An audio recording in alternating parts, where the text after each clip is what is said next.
si bai vak ula tukin chu ei tur atangin tun tum chu ei tur atangin bur tani la hi kan breakfast tur ani a kan pelo ka so muslim bazar oma na video ko lo siam to lo hi ka hot nu wa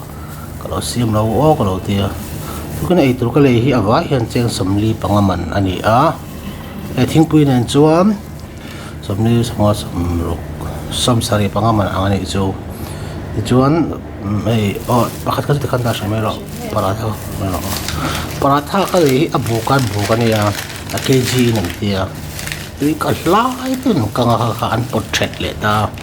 khami khan buk ta chu kan tiang chunga su sen de pon siama de rang nak tu ka video ka le huna ka lo film nga chen zinga hian breakfast kan ti potrina ti chuan breakfast kan ti zoa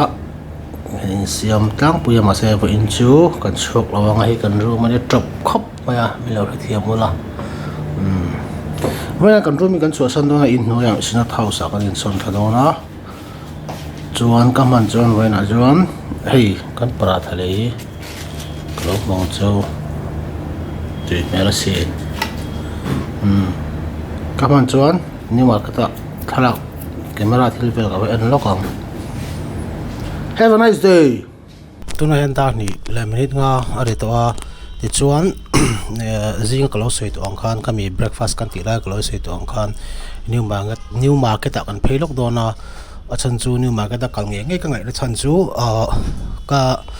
6300 Sony A6300 lens hi le nga ya Jonathan ni atu chu va en lok ka duwa tin chumi pia lampanga GoPro Hero 8 om chuan stock ten nei chon chu te po chu en ka do ka GoPro kha thalo ti kha kalo soi lok to kha ama pun kalo soi to kha chu ba chang GoPro hi le nge ka nga ya chung vel en tu chu kan va kal lok nga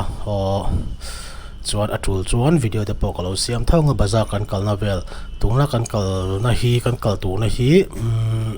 hetiang lampang an zo na mun pui de uleka an soi ni Kolkata a kan lakal ngai big chi lawa photo house te address te kan han zo ta meron thrila chu kan kal ris zone ni a da ni ru asura Kolkata hian tuna hian khuan nuam khop maya borok po adai nuama chuan kalo sui tong khan tuna han set house ama kan zin na kan than na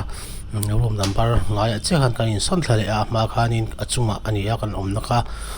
Senate of Serampur ho guest house ta kan thlenga ka kha kan thlen na ma sa kha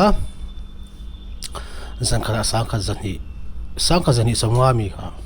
o sa kha zani samwani a company om SC oma TV om boka chon hi exactly kan thlen ba ngai exactly he china kina ho don lampanga kan lo safe ya don dia khami khani a he AJC Boss Road Sarachi Center a om tho building ani a ange a floor hianin an leita a chen tu na kan om na hi Mizoram Senate floor ani a chung chia Senate of Serampur ani a chung le floor ni an nei ti na ni chu Serampur ho hian chuda chun guest house ta oma a thlen thei boka chuan tu na chuan heta ki ma ni room pa nga ya kan om le to ni chuan kan vakal lok nga chung vel chu atul dana zerin video te kan lo siam nga mi zo Kolkata kal camera le du te khatiang hota na enge kan share thei turin kan kal vel mo kham kan thil level kha video kan lo siam le don ya pit ti cha pek ching tok phone besin lo an putar pa hi besin lo Chris I don't say थोड़ा बात बोलिए सवाल तो खाना खाने गया मतलब ही इंटरनेशनल है hey lens का kan le ya तो सप्लाई नहीं है GoPro Hero 8 an lo nei lawa 9 le 10 chen lo nei ya a han thil tam ko tlai len trim hi camera thil vel vek zo na lo nia hi kan lei photanga 8 kan zong le tuna Sony lens kan lo te sang 1650 kit lens khani mai ya a thale lo kan lo te sang kit lens mo so ka motor lo chia ma a tiang hi mai tai len phai ai chon tam tok thila tam tok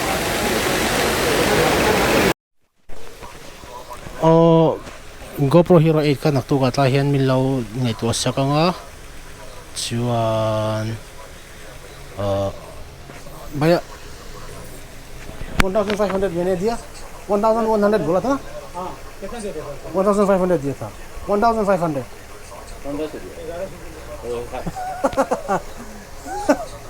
सब कुछ गड़बड़ हो गया अच्छा तो का मिलो ngay to sak don ni hian hero 8 chu ka vala le ang ना अच्छा है आप हीरो लेने से आपको ये कॉम्बो लेने से फायदा नहीं है मेरे पास सब कुछ है ना इसलिए okay thank you GoPro Hero 8 का मुंडा है combo lo kan sing hi sang pu ten lo te to do ka chu kan du lo wa an ni kan sing hi sang lo kin min lo ngai to sak do na lens ka le ya chen battery ka le bo ka chu với nó cần lấy cái tay lên này trên cần lấy nè hình lai lên giống giống hình muốn camera lại tí rất giòn nè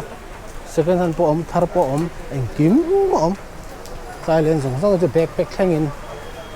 tay mình cho nó thà là làm bằng giọt thế thiên lạc nó biết là gì ôm ấy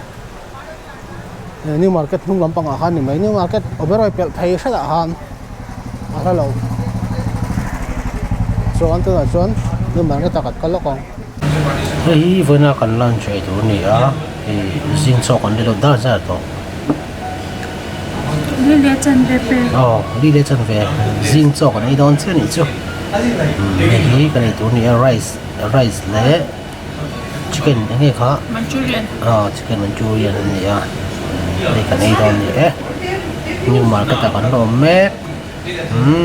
tùy đón được tờ có đi trăm tỏ bốc à wow lens thar kan test ni Sony lens thar Kolkata em tu chu ambassador he ni ya hei avai khatna ambassador a han chuang ve a nuam khop mai ambassador chu ni car ambassador sim car chuan nuam takani ya tuna hian pun kan la nei tho boka kain ei puar to tho boka Victoria Memorial lama kan pheido na cần phải lên về sim sim ngay với chú hôn ổ cái này bốc á đuổi về lắm lại ai làm khẩu tay cát bốc á ambassador ở đây hàng chiêu cái này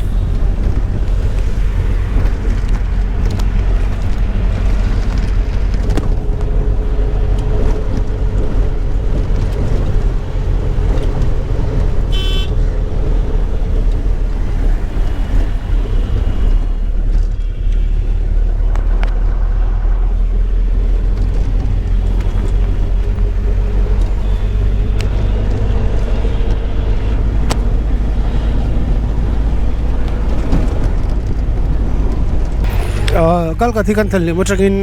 kholum lu tu ang kha kan tur vak lawa chan chu ei imunga khovel om dan ke ro hi sur ve do renga voina phan ro sura chu bang chona dai nuam viawa chu ave la kanin ber chu motor hon me thinia kan ne khop me hi tingai na om lawa vai hostel ni ve me chu tu na hiam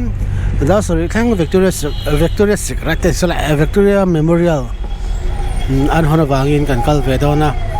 92 vel mi yo 92 vel ni lo mo le ka kal na lo 97 96 and 70 bol ve ka chon ka kal to nge me ya chiang to vak lawa tu ra kan kal ve le nga vai khat na chu video ka lo siam ve le zel do ni voin kan hun man dan lens tharte kan le to boka tha te kan la choi yang alum ruasu lo chun alum de zui ma ya ruasu re ro chuan ruat la ke ro chuan tlem chun bu rok chro in thak ve thina ron dai ve de duk thina anuam vio ma se khuan han le de la ka ai zol te ngin ro su charang chi kha om bak lo wa re lo te sura a han le ma kha tiang chi kha ni ya kalang Thai street vel chun nuam la ma hei mania ka vlog ko seang kham Kolkata hian no parking zone the street ang tak tak no parking ang chi kha thina khang khana tin wo me mani street tam tak hi parking thei mi lo na tak ta bo ma ka rai chu nuam ka ti Mizoram Aizawl po hian puar ve thei le chu thaviau mai thei ni kan thleng trap hi ni to hi kan thleng der lam new market tring za som nga in hey ambassador a kan kal ni tuna kan ma ya so in lian to kom so Victoria Memorial tu ni ya hey in post sa ni kan chen de po hi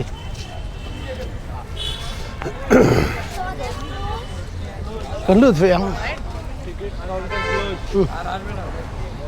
lu man sa kan tiang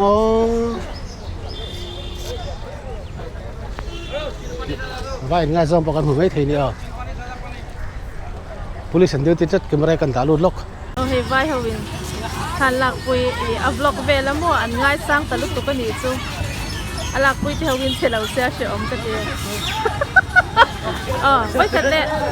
le zero thelo lo mania thelo lo kan taxi driver kha min lo bum om dar nga lesson ve lo kha le to lo mai tai hi Victoria Memorial ani ya story vak chu sa chung lo wa ta hi Kolkata chuan nge ma hun poi mo mi to per pol ani ya Kolkata Taj Mahal ka ti kan ti mai don ni jangal chu ni ya vai pa kha min lo bum ve khang lang kan ni ta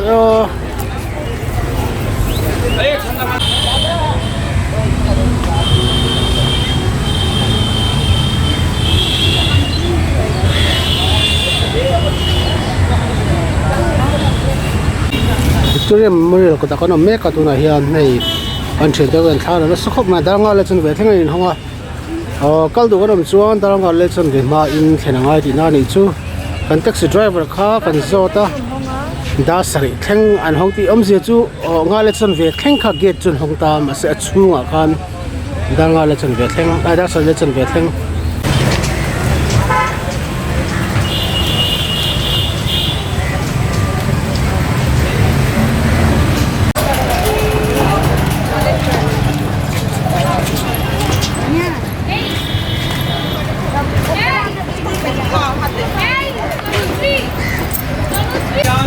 Hele pani puri heng lai hi Victoria Memorial kot vel kha ni ya an len kal ka thau len khop na ber ni don hi an han kal ve ya nuam khop bai thei tu song song tam khop mai heng lai hian sakot to lai ni kan tiang chi kha lo om baka nuam khop mai chuang ro pui mo ro pui to lai hi horse riding mun ani hi hei sakot to lai de sia ka siang sakot to lai li ri tam khop me a viral nu vel an thun ang chi deu to khan an chei mo ya tam lut tok hi tin asakor malang to khan hayar thei tho kan chuan du lo wangin man to kan zot chung lo wa Victoria Memorial ko ta khan cheng tam takalawin tlarani zo hian khongai tak ngai chuan a chung du lo nuam khop mai da sari zanda sari ri chia ven kan video chu noi view a chan chu duangina siam tak tak thei lawa kan kalna kha ka tiang nei noi kha ni atin khwalum de oleka e nge duangin mo ta kom thei lawa ven kan valei ber kha chu hemi e 63000 A63000 Sony mo alpha a lens hi ni a kit lens hi ni a kit lens mil pui ang tor 2.8 mo